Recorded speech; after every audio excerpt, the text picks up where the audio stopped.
Surah at-Tahrim, the Prohibition. Hadith 431. Narrated Ibn Abbas, if someone says to his wife, "You are unlawful to me," he must make an expiation for his oath. Ibn Abbas added, "There is for you in Allah's Messenger, peace and blessings be upon him, an excellent example to follow."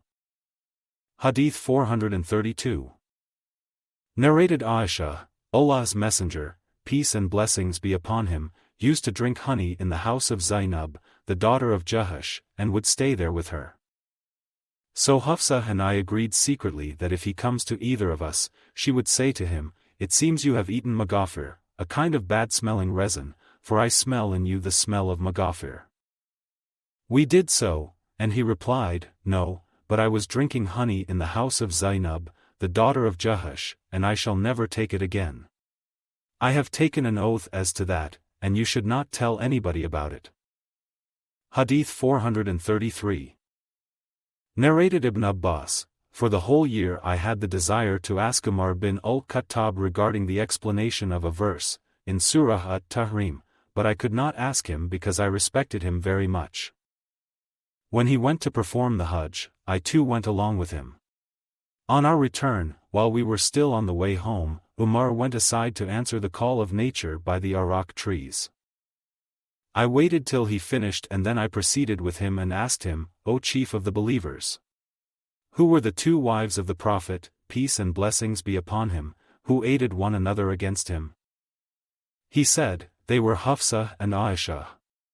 Then I said to him, "By Allah, I wanted to ask you about this a year ago, but I could not do so owing to my respect for you." Umar said, "Do not refrain from asking me.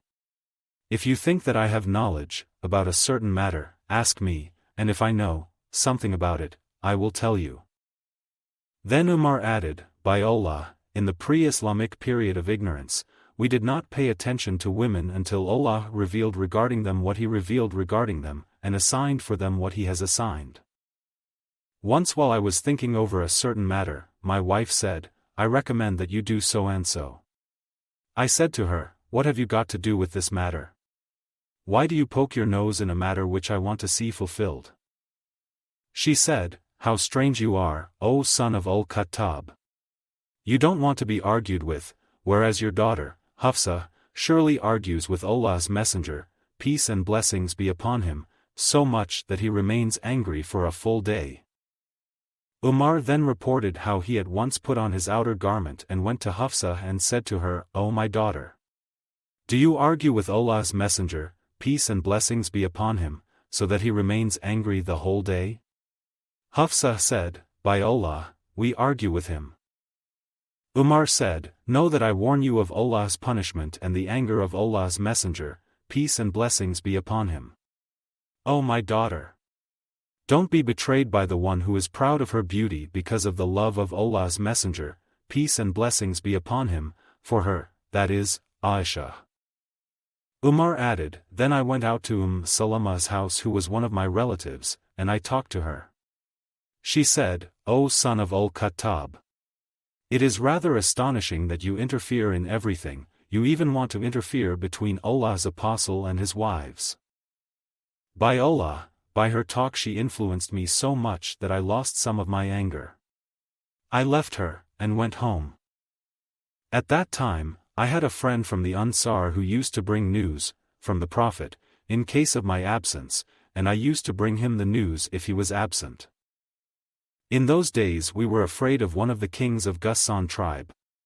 We heard that he intended to move and attack us, so fear filled our hearts because of that. One day, my Ansari friend unexpectedly knocked at my door, and said, 'Open. Open.' I said, 'Has the king of Ghassan come?' He said, 'No, but something worse, Allah's Messenger, peace and blessings be upon him, has isolated himself from his wives.' I said, 'Let the nose of Aishah and Hafsa be stuck to dust, that is, humiliated.' Then I put on my clothes and went to Allah's Messenger's, peace and blessings be upon him, residence, and behold, he was staying in an upper room of his to which he ascended by a ladder, and a black slave of Allah's Messenger, peace and blessings be upon him, was sitting on the first step. I said to him, say, to the Prophet, peace and blessings be upon him, Umar bin al-Khattab is here.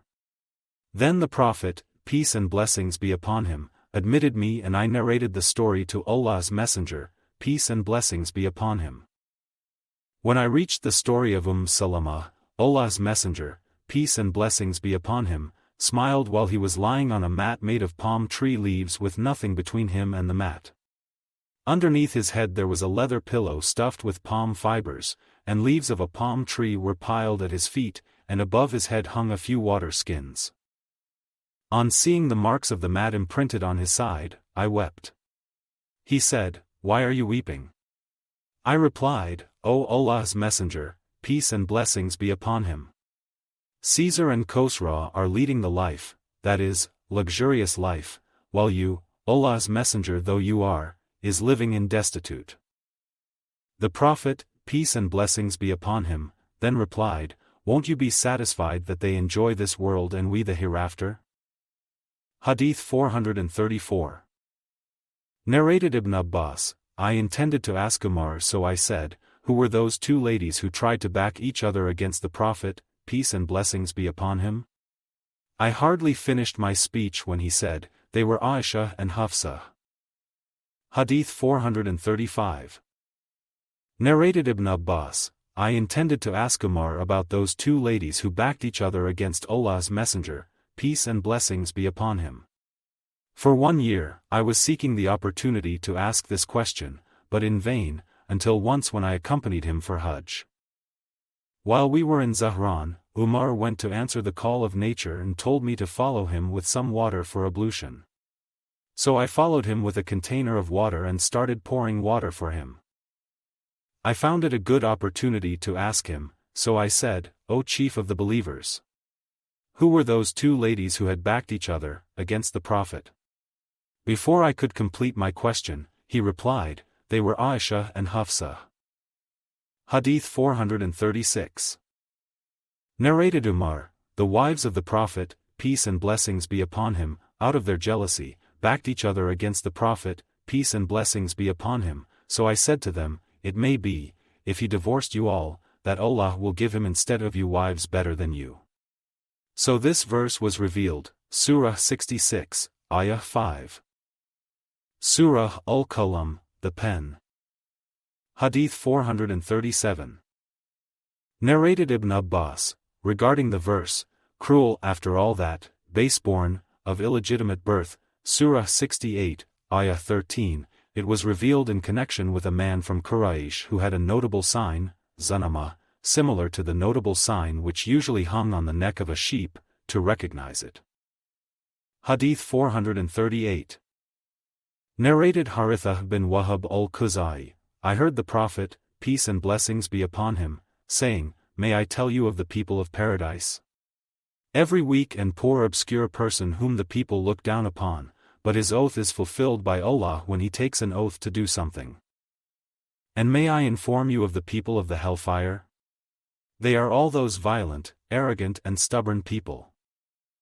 Hadith 439. Narrated Abu Sa'id, I heard the Prophet, peace and blessings be upon him, saying, our Lord Allah will lay bare his Shin, and then all the believers, men and women, will prostrate themselves before him, but there will remain those who used to prostrate in the world for showing off and for gaining good reputation. Such people will try to prostrate, on the day of judgment, but their backs will be as stiff as if it is one bone, a single vertebra. Surah Noah. Hadith 440. Narrated Ibn Abbas, all the idols which were worshipped by the people of Noah were worshipped by the Arabs later on. As for the idol Wud, it was worshipped by the tribe of Kulb at Dawmat ul-Jundul, Suwā was the idol of, the tribe of, Hudayl, Yagūth was worshipped by, the tribe of, Murad and then by Bani Gutayf at al-Juruf near Sabah, Ya'uq was the idol of Hamdan, and Nasr was the idol of Himyar, the branch of Di ul-Kala. The names, of the idols, formerly belonged to some pious men of the people of Noah, and when they died, Satan inspired their people to prepare and place idols at the places where they used to sit, and to call those idols by their names. The people did so, but the idols were not worshipped till those people, who initiated them, had died and the origin of the idols had become obscure, whereupon people began worshipping them. Surah al-Jinn, the Jinn. Hadith 441. Narrated Ibn Abbas, Allah's Messenger, peace and blessings be upon him, went out along with a group of his companions towards Ukaz market. At that time, something intervened between the devils and the news of the heaven, and flames were sent down upon them, so the devils returned. Their fellow devils said, "What is wrong with you?" They said, "Something has intervened between us and the news of the heaven, and fires, flames, have been shot at us." Their fellow devils said, "Nothing has intervened between you and the news of the heaven, but an important event has happened. Therefore, travel all over the world, east and west, and try to find out what has happened." And so they set out and traveled all over the world, east and west, looking for that thing which intervened between them and the news of the heaven. Those of the devils who had set out towards Tihama, went to Allah's Messenger, peace and blessings be upon him, at Naqla, a place between Makkah and Taif, while he was on his way to Ukaz market. They met him, while he was offering the Fajr prayer with his companions. When they heard the Holy Qur'an being recited, by Allah's Messenger, peace and blessings be upon him, they listened to it and said, to each other, "This is the thing which has intervened between you and the news of the heavens." Then they returned to their people and said, "O our people! We have really heard a wonderful recital, Qur'an. It gives guidance to the right, and we have believed therein. We shall not join in worship, anybody with our Lord." Surah 72, Ayat 1-2. Then Allah revealed to His Prophet, Surah al-Jinn, say, "It has been revealed to me that a group, 3-9, of jinns listened to the Qur'an." Surah 72, Ayah 1. The statement of the jinns was revealed to him. Surah al-Muddathir, the one covered up. Hadith 442. Narrated Yahya bin Abi Kathir, I asked Abba Salamah bin Abdur Rahman about the first surah revealed of the Qur'an. He replied, "O you, wrapped up, that is, al-Muddathir." I said, "They say it was, read, in the name of your Lord who created, that is, Surah al-Alaq, the clot." On that, Abu Salamah said, "I asked Jabir bin Abdullah about that, saying the same as you have said," whereupon he said, "I will not tell you except what Allah's Messenger, peace and blessings be upon him, had told us." Allah's Messenger, peace and blessings be upon him, said, "I was in seclusion in the cave of Hira, and after I completed the limited period of my seclusion, I came down, from the cave, and heard a voice calling me. I looked to my right, but saw nothing. Then I looked up and saw something. So I went to Khadijah, the Prophet's wife, and told her to wrap me up and pour cold water on me. So they wrapped me up and poured cold water on me. Then, O you, Muḥammad, wrapped up. Arise and warn, Surah al-Muddathir, was revealed. Surah 74, Ayah 1. Hadith 443. Narrated Jabir bin Abdullah, the Prophet, peace and blessings be upon him, said, I was in a seclusion in the cave of Hira. Similar to the narration related by Ali bin al-Mubarak, 442 above. Hadith 444. Narrated Yahya, I asked Abba Salamah, which surah of the Qur'an was revealed first. He replied, O you, wrapped up, al-Muddathir. I said, I have been informed that it was, read, in the name of your Lord who created, that is, Surah al-Alaq, similar to the narration related by Ali bin al-Mubarak, 442 above. Hadith 445. Narrated Jabir bin Abdullah, I heard the Prophet, peace and blessings be upon him, describing the period of pause of the divine inspiration. He said in his talk, while I was walking, I heard voices from the sky. I looked up, and behold, I saw the same angel who came to me in the cave of Hira sitting on a chair between the sky and the earth. I was too much afraid of him, so I returned to my house, and said, "Fold me up in garments." They wrapped me up. Then Allah revealed, "O you wrapped, and desert the idols," before the prayer became compulsory. Ar-Rijz means idols. Hadith 446. Narrated Jabir bin Abdullah, that he heard Allah's Messenger, peace and blessings be upon him, describing the period of pause of the divine inspiration, and in his description he said, "While I was walking I heard a voice from the sky. I looked up towards the sky, and behold, I saw the same angel who came to me in the cave of Hira, sitting on a chair between the sky and the earth. I was so terrified by him that I fell down on the ground. Then I went to my wife and said, 'Wrap me in garments. Wrap me in garments.' They wrapped me, and then Allah revealed, 'O you, Muḥammad, wrapped up. Arise and warn, and desert the idols.'"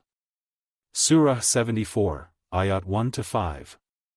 Abu Salama said, "Ar-Rijz means idols." After that, the divine inspiration started coming more frequently and regularly. Surah Al-Qiyamah, the rising for judgment. Hadith 447. Narrated Ibn Abbas, the Prophet, peace and blessings be upon him, used to move his tongue when the divine inspiration was being revealed to him. Sufyan, a sub-narrator, demonstrated how the Prophet, peace and blessings be upon him, used to move his lips, and added, in order to memorize it. So Allah revealed, "Move not your tongue concerning the Qur'an, to make haste therewith." Surah 75, Ayah 16. Hadith 448. Narrated Musa bin Abi Aishah, that he asked Sa'id bin Jubayr regarding the statement of Allah, "Move not your tongue concerning the Qur'an, to make haste therewith." He said, Ibn Abbas said that the Prophet, peace and blessings be upon him, used to move his lips when the divine inspiration was being revealed to him. So the Prophet, peace and blessings be upon him, was ordered not to move his tongue, which he used to do, lest some words should escape his memory. "It is for us to collect it," means, we will collect it in your chest, and its recitation means, we will make you recite it. But when we recite it, that is, when it is revealed to you, follow its recital. It is for us to explain it and make it clear, that is, we will explain it through your tongue. Hadith 449. Narrated Ibn Abbas, as regards Allah's statement, "Move not your tongue concerning the Qur'an, to make haste therewith," Surah 75, Ayah 16, when Gabriel revealed the divine inspiration to Allah's Messenger, peace and blessings be upon him, he, Allah's Messenger, peace and blessings be upon him, moved his tongue and lips, and that state used to be very hard for him, and that movement indicated that revelation was taking place. So Allah revealed in Surah Al-Qiyamah, which begins, "I do swear by the day of resurrection," Surah 75, the verses, "Move not your tongue concerning the Qur'an, to make haste therewith. It is for us to collect it, Qur'an, in your mind, and give you the ability to recite it by heart." Surah 75, Ayat 16-17. Ibn Abbas added, "It is for us to collect it, Qur'an, in your mind, and give you the ability to recite it by heart means, when we reveal it, listen. Then it is for us to explain it, means, it is for us to explain it through your tongue." So whenever Gabriel came to Allah's Messenger, peace and blessings be upon him, he would keep quiet, and listen, and when the angel left, the Prophet, peace and blessings be upon him, would recite that revelation as Allah promised him.